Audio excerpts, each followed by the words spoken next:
মহাভারত নরসীমা গল্প ও রিভিউ। এই অ্যানিমেটেড ছবিটি বিষ্ণু পুরাণ থেকে নেওয়া হয়েছে, যা ভগবান বিষ্ণুর অন্যতম গুরুত্বপূর্ণ অবতার নরসিংহের কাহিনী তুলে ধরে। গল্পের সারাংশ। কাহিনী শুরু হয় দিদি নামে এক নারীর মাধ্যমে, যিনি কামবাসনায় এতই মত্ত ছিলেন যে তিনি শিব ভক্ত কশ্যপের তপস্যা ভঙ্গ করেন এবং তার সাথে মিলিত হন।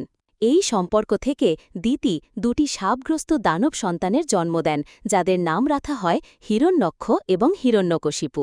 অসুরাচার্য তাদের নিয়ে যান এবং তাদের সমস্ত অশুভ শক্তি সম্পর্কে শিক্ষা দেন, যাতে তারা সেগুলোতে পারদর্শী হয়ে ওঠে।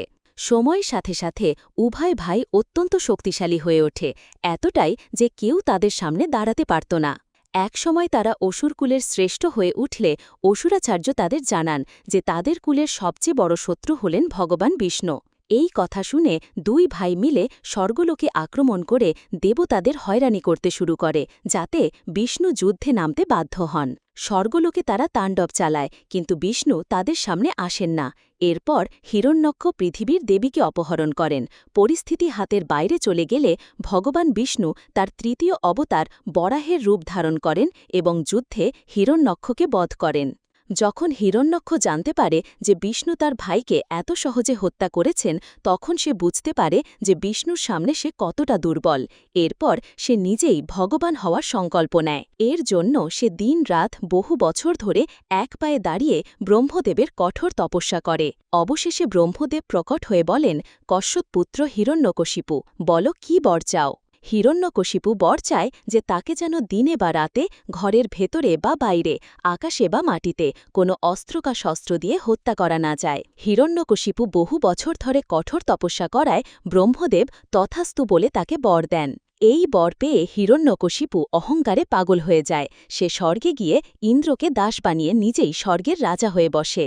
এরই মধ্যে তার পুত্র প্রহ্লাদ বড় হয়ে ওঠে, কিন্তু প্রহ্লাদ ছিল বিষ্ণুর পরম ভক্ত।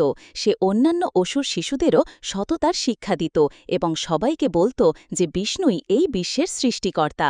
যখন হিরণ্যকশিপু জানতে পারে যে তার পুত্র বিষ্ণুর উপাসক, তখন সে তাকে অনেক বোঝানোর চেষ্টা করে। সে তার গুরুকুলের গুরুদেরও বলে যে যদি তারা প্রহ্লাদের মন থেকে বিষ্ণুর ভক্তি দূর না করতে পারে, তবে সে তাদের মৃত্যুদণ্ড দেবে। কিন্তু সবাই বোঝানোর পরও প্রহ্লাদ মানতে রাজি হয় না। নিজের ছেলের মুখে নিজের সবচেয়ে বড় শত্রুর নাম শুনে হিরণ্যকশিপু এতটাই উন্মত্ত হয়ে ওঠে যে সে তাকে হত্যা করার আদেশ দেয়। সে তাকে মারার অনেক চেষ্টা করে, পাগল হাতির সামনে ফেলে দেয়, পাহাড় থেকে ফেলে দেয়, তরোয়াল দিয়ে আঘাত করে, কিন্তু প্রতিবারই ভগবান বিষ্ণু প্রহ্লাদকে রক্ষা করেন। এরপর হিরণ্যকশিপু তার বোন হোলিকাকে বলে যে সে যেন প্রহ্লাদকে কোলে নিয়ে আগুনে বসে। হোলিকা অগ্নিতে না পড়ার বর পেয়েছিল, কিন্তু ফল উল্টো হয়। হোলিকা পুড়ে যায় এবং প্রহ্লাদ বেঁচে যায়। এরপর হিরণ্যকশিপু আরও বেশি পাগল হয়ে যায় এবং সিদ্ধান্ত নেয় যে এবার সে নিজেই প্রহ্লাদকে বধ করবে। কিন্তু তখনই প্রাসাদের একটি স্তম্ভ ভেঙে ভগবান বিষ্ণু নরসিংহের অবতার রূপে আবির্ভূত হন। যুদ্ধ শুরু হয়। নরসিংহ হিরণ্যকশিপুকে নির্মমভাবে মারধর করেন এবং তার সকল অসুরদেরও বিনাশ করেন।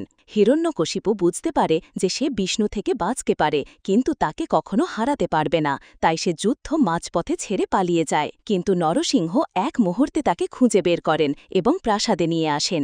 এরপর নরসিংহ হিরণ্যকশিপুকে দরজার চৌকাঠে তুলে ধরে বলেন, না ঘরের ভেতরে না বাইরে, আমরা দরজার মাঝখানে আছি। না দিন না রাত, এটা সন্ধ্যা। না অস্ত্র না শস্ত্র, এগুলো আমার নখ। এবং তারপর তিনি তার পেট চিরে দেন। কিন্তু এরপরও ভগবান নরসিংহের ক্রোধ শান্ত হয় না। তিনি পুরো স্বর্গলোকে তাণ্ডব চালান। এটা দেখে দেবতারাও ভয় পেয়ে যান। অবশেষে প্রহ্লাদ ভগবান নরসিংহকে শান্ত করেন। ভগবান বিষ্ণু প্রহ্লাদের ওপর অত্যন্ত প্রসন্ন হন এবং বলেন, আজ থেকে তুমি আমার প্রিয় ভক্তদের মধ্যে গণ্য হবে। রিভিউ। এটি বিষ্ণু পুরাণ থেকে নেওয়া একটি গল্প, যা অ্যানিমেটেড আকারে আমাদের সামনে উপস্থাপন করা হয়েছে। আপনি চাইলে এটি সিনেমা হলে দেখতে পারেন। আমাদের যেহেতু গল্পটি আগে থেকেই জানা, তাই এতে খুব বেশি সাসপেন্স নেই। তবে যেভাবে অ্যানিমেশনের মাধ্যমে এটি উপস্থাপন করা হয়েছে, তা একটি ভালো অভিজ্ঞতা দেয়। অ্যানিমেশন অবশ্য খুব অসাধারণ নয়, এটি আরও উন্নত করা যেত। তবে নির্মাতাদের সম্ভবত অ্যানিমেটরদের পর্যাপ্ত বেতন দেওয়ার ইচ্ছা ছিল না, তাই যা হয়েছে তা এই বাজেটের মধ্যেই। যাই হোক, কোনো বাস্তব অভিনেতাকে এই ধরনের চরিত্রে মানানসই করে পুরো গল্পে বাজে জিনিস ঢোকানো এবং অকারণে হিন্দু মুসলিম ট্যাগ লাগিয়ে নাটক করার চেয়ে এই অ্যানিমেটেড সংস্করণ অনেক ভালো। রেটিং: আমি এই ছবিটিকে 10-এর মধ্যে 7 রেটিং দেব। আপনি এটিকে কত রেটিং দেবেন তা কমেন্ট করে জানাতে পারেন। আজকের ভিডিওতে এটুকুই। বিদায়।